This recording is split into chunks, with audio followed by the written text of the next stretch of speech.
உளுத்தம் பருப்பு பயங்கரமா கலர் கூட்டும். நீங்க உளுந்த மாவு மிக்ஸ் அரைக்கிறீங்களா, உளுந்த மாவு அரைச்சு வச்சு பாருங்க, உங்க கை வெள்ளையா இருக்கும். கவனிச்சு இல்லையா? அது கவனிச்சிருக்கோம். பட் அது வந்து உளுந்த மாவு வந்து பயங்கரமா கலர் கொடுக்கும். ஓ ஓகே ஓகே. உளுந்த மாவு ஹனி போட்டு ஒரு பேக், ஆக்சுவலி உளுத்தம் பருப்பு மாவு அரைச்சிட்டு தேன் ஊற்றி மிக்ஸ் பண்ணி வச்சிடணும். டெய்லி எடுத்து ஃபேஸ் அப்ளை பண்ணணும். கலர் கூடும். அது நல்ல டார்க்கா இருக்கும் கூட கலர் கூடுவாங்க. வசம்பு, உளுத்தம் பருப்பு, பச்சை பயிறு, பாதாம், பார்லி அரிசி, வெள்ளை கொண்டக்கடலை இதெல்லாமே போட்டு எடுத்துட்டு அரைச்சி பவுடர் பண்ணி வச்சிடணும். இது எப்படி மிஷினில் கொடுத்தாச்சு? மிஷினில் கொடுத்தாச்சு. நம்ம ஆக்சுவலி இன்னும் இதுல நிறைய இன்கிரியன்ஸ் இருக்கு. 23 மூலிகைகள், 24 மூலிகைகள். நம்ம நிறைய ஆட் பண்ண டைல்யூட் ஆயிருது.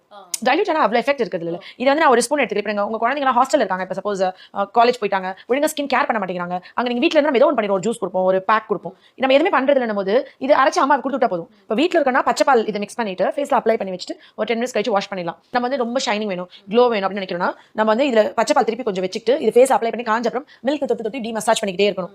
நம்மளுக்கு அது நல்ல ரிசல்ட் இருக்கும்.